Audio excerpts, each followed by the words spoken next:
Hey everyone.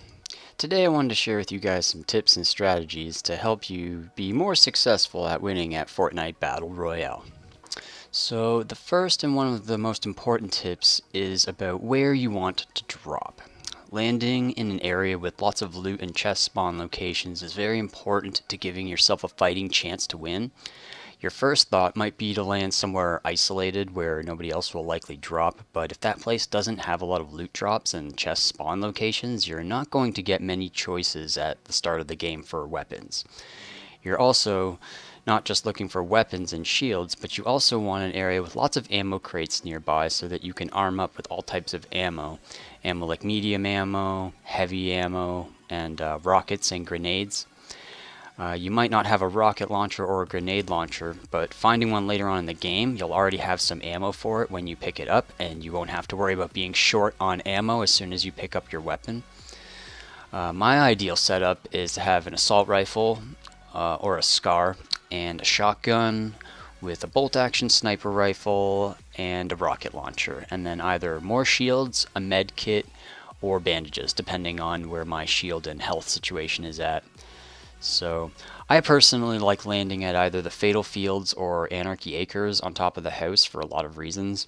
The house has two chest spawn locations, and it has 16 loot spawn locations, including all of the rooms, and it has 3 ammo crates. There's 2 of them in the attic, and then there's 1 of them on the second floor.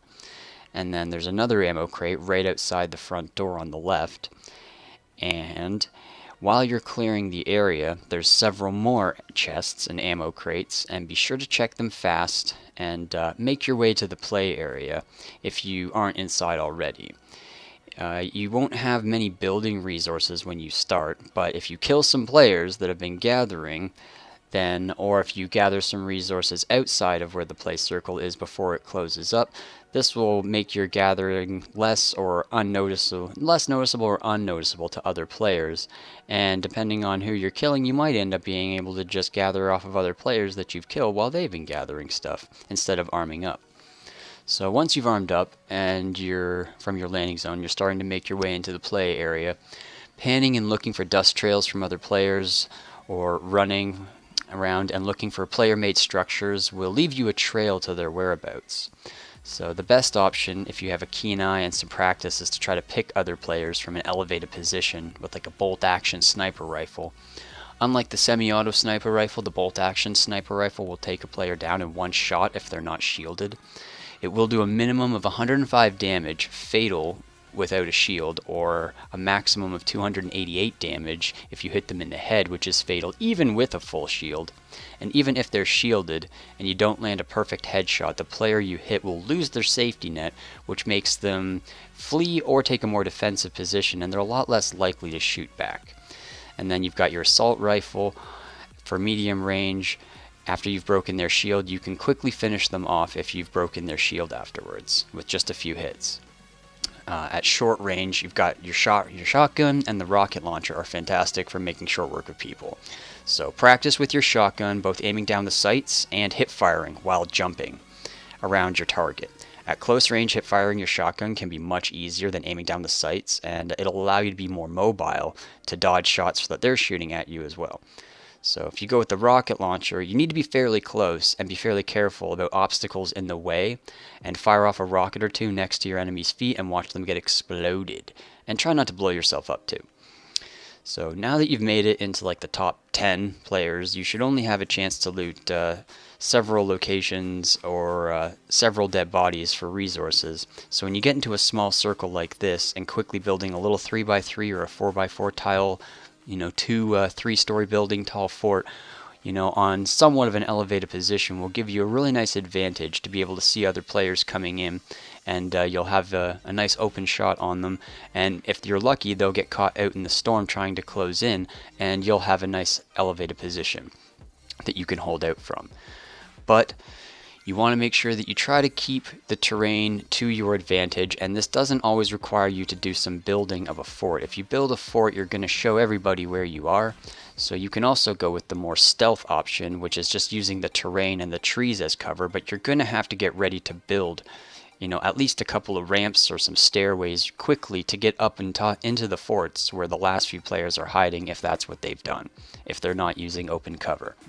So when you get down to the last part of the game, and there's only so many places left that players can be hiding, this is when it becomes really handy to have explosives.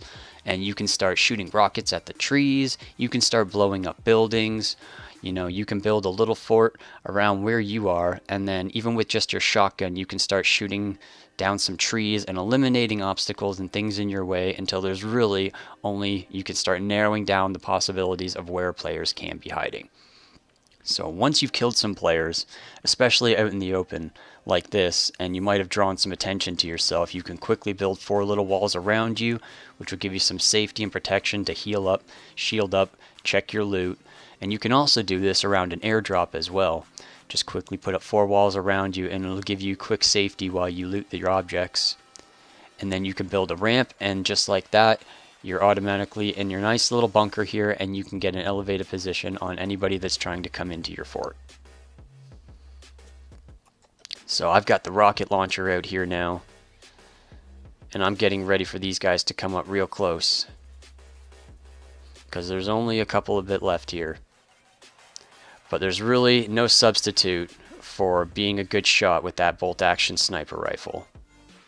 Anybody that doesn't have a full shield or doesn't have at least a shield is gonna be taken down in one hit.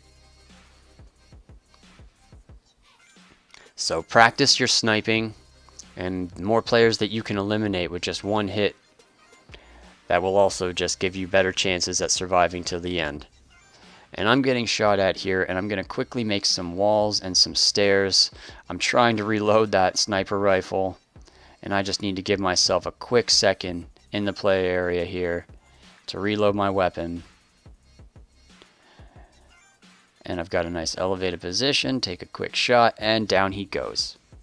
So practice your sniping, practice your shotgunning, make sure you get explosives and ammo, and if you guys follow the rest of the tips that I gave you, you should be sitting in a pretty good position for the end of the game. Alright, I hope you guys liked the video.